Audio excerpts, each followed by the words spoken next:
Bien, y a raíz de esta fractura, fisura, como se llame, ha quedado una nueva conformación en la Cámara de Diputados de la Nación. Así es, un nuevo frente que tendrá 18 integrantes, de los cuales hasta el momento 14 pertenecían al Frente para la Victoria. En el día de ayer, finalmente, tras esta cumbre de diputados del Frente para la Victoria, bueno, muchos de ellos han decidido abandonar este proyecto y unirse para crear un nuevo frente con otras características. ¿Cómo ha quedado conformado ahora la Cámara de Diputados? Porque esto se habló y mucho, porque el Frente para la Victoria tenía la primera minoría. Ahora, con estas condiciones, la ha perdido, sí. Vamos a repasar justamente cómo ha quedado conformado en función a este quiebre que se produjo el día de ayer.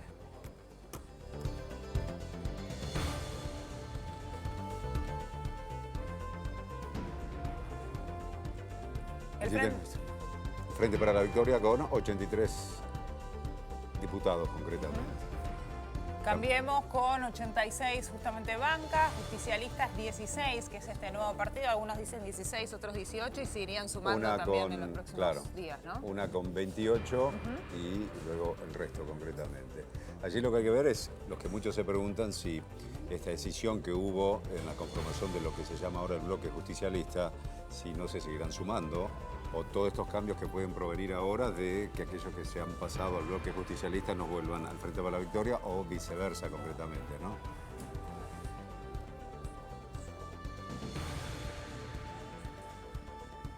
Lo cierto es que con estos números y habiendo perdido ya la minoría, están obligados a negociar de alguna manera, que era la posición en la que estaba Cambiemos antes. Cuando Mauricio Macri asume y cuando se conocen los resultados de las elecciones, decíamos, por cómo ha quedado conformada la Cámara de Diputados, va a tener que negociar. Ahora bien, ¿cuáles son los próximos proyectos a tratar a partir del mes de marzo, cuando ya se dé inicio a la actividad legislativa, y dónde estará puesto el foco? Bueno, Julián Guarino justamente va a abordar este tema. Juli.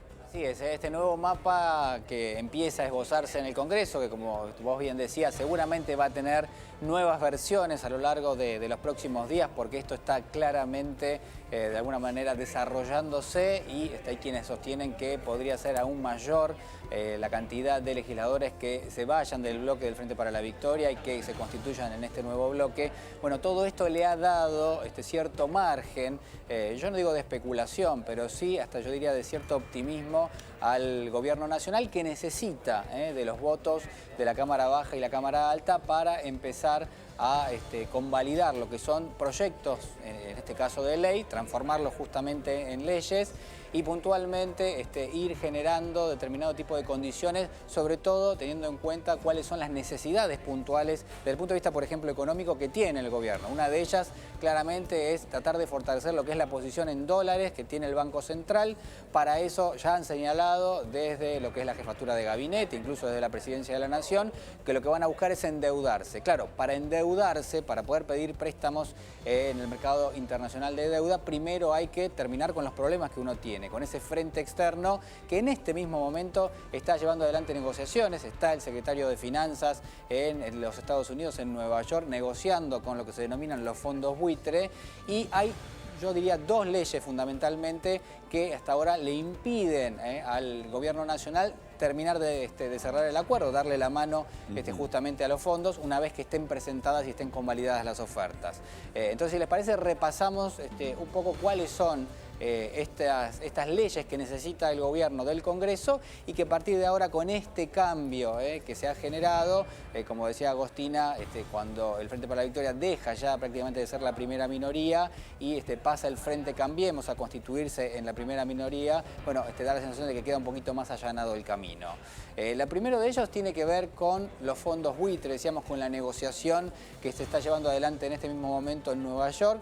Allí el gobierno necesita derogar dos leyes, ¿no? La primera es la ley de pago soberano, atención con esto, porque es una ley que necesariamente había modificado lo que eran las condiciones en las cuales se les pagaba a los bonistas, ¿no? Recordemos que el juez Griesa en el año 2014 estableció lo que era un embargo, es decir, la imposibilidad de que la Argentina siga pagando lo que es su deuda, sobre todo en el mercado financiero internacional, a partir de el fallo que justamente el juez diera a conocer y de la negativa del gobierno de aceptarlo. Entonces, que dijo Griesa, señores, ustedes tenían que hacer un pago en los Estados Unidos, en Nueva York, yo directamente les prohíbo, les impido, a través de determinados circuitos, hacer efectivo este pago. Le dio la orden a los bancos, por ejemplo, para que de alguna manera frizaran o congelaran lo que eran estos desembolsos, y la Argentina de alguna forma entró en una especie de default técnico de un momento a otro, razón por la cual directamente el Congreso sancionó una nueva ley que decía, señores, a partir de ahora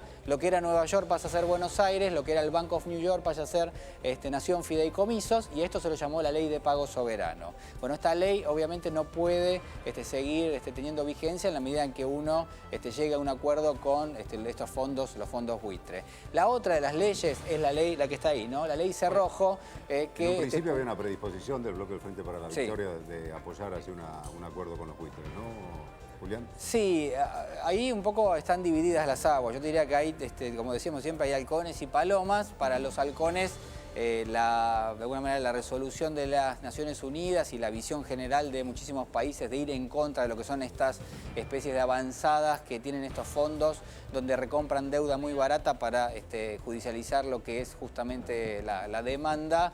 Bueno, pone cierto paño frío en lo que son estas gestiones, pero hay otros que dicen, la verdad es que si la Argentina se encamina a cerrar una negociación, por lo menos tenemos que escuchar cuál es la oferta que le va a hacer la Argentina y de alguna manera si se llega a un acuerdo lo discutiremos. Esta es la posición que tiene, por ejemplo, el Frente para la Victoria en el Congreso.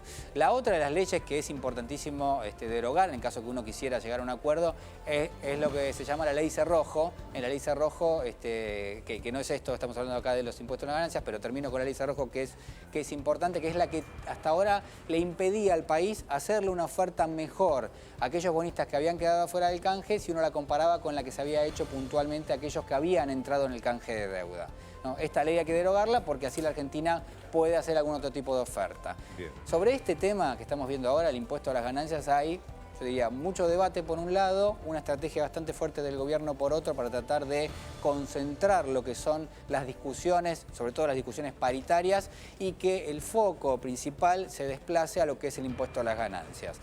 ¿Por qué? Bueno, primero porque el gobierno ya dijo, incluso mismo el presidente Mauricio Macri en campaña, señaló que iba a modificar el impuesto a las ganancias. No solo el mínimo no imponible, es decir, la suma de dinero a partir de la cual uno entra en el impuesto, sino también lo que son las escalas, ¿no?, congeladas desde hace muchísimo tiempo, que hacen que cuando uno entraba en el impuesto, de hecho todavía siguen teniendo vigencia, cuando uno entra en el impuesto pasa a pagar no 8 o 9% de esa diferencia de dinero, sino prácticamente un 30 o un 35%. Las escalas de impuesto a las ganancias es, digamos, la misma queja que el impuesto al cheque, ¿no?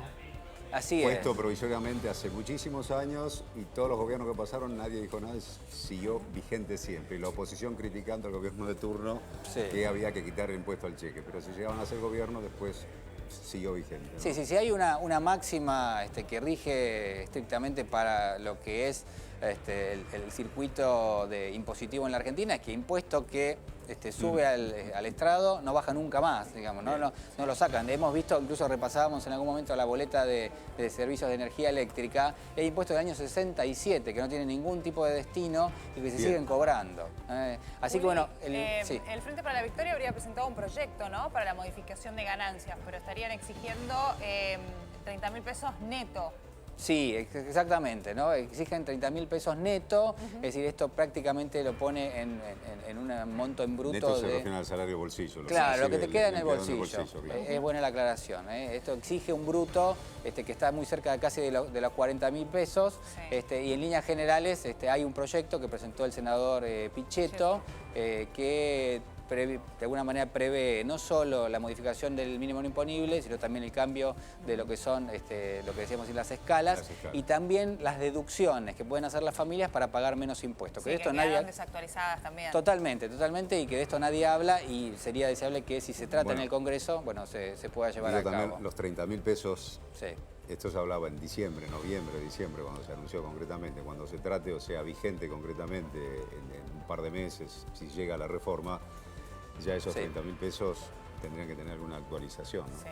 Sí, sí, se supone que sí. De hecho, la diputada Alicia Carrió ha generado cierto debate a nivel interno en el Gobierno Nacional cuando propuso un mínimo no imponible en 47.000 pesos, ¿no? En todo caso, ahí salió después el ministro de Hacienda, Alfonso Prat Gay, a decir, miren, lo que dijo Carrió en realidad, él ya estaba hablando de bruto, yo estoy hablando de neto, Pero por eso no quedó bastante claro cerca. lo que dijo Prat Gay. Sí. No quedó claro si hubo una vuelta atrás, es decir, si estos 30.000 pesos de los que habló el gobierno desde el principio eran bruto o si eran neto, entonces por lo tanto estaba más cerca de lo que estaba pidiendo Carrió. Sí, yo creo que nadie lo tiene claro, digamos, vamos a ponerlo en... Esto me parece que estamos como lo del piso para las paritarias y si son libres o no, y bueno, pero son libres, pero entre el 20 y el 25% no hay un piso. Sí, yo creo que la estrategia del gobierno en este caso es que se empiece a discutir del impuesto a las ganancias, es decir, que haya cierto debate, que haya quienes quieran incluso elevar ese mínimo no imponible después de la inflación que hubo en los últimos meses, y está claro que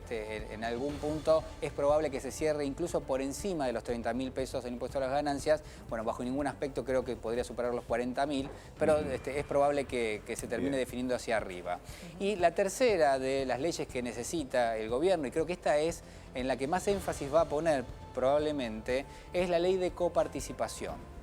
Una ley que de alguna forma es producto de, yo iba a decir, cierta...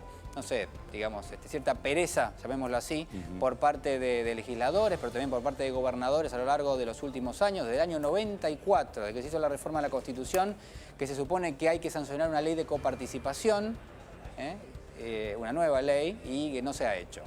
¿Por qué? Porque hay muchas provincias que tienen un porcentaje de coparticipación que piensan que si lo llevan a discusión les podría bajar. Entonces ahí está el principal interés, pero de todas maneras el gobierno nacional tiene en claro que, sobre todo si quiere generar consensos con una parte importante de los gobernadores, tiene que tratar de llevar adelante este proyecto con un congreso donde Cambiemos sea la primera minoría, Macri, tiene chances.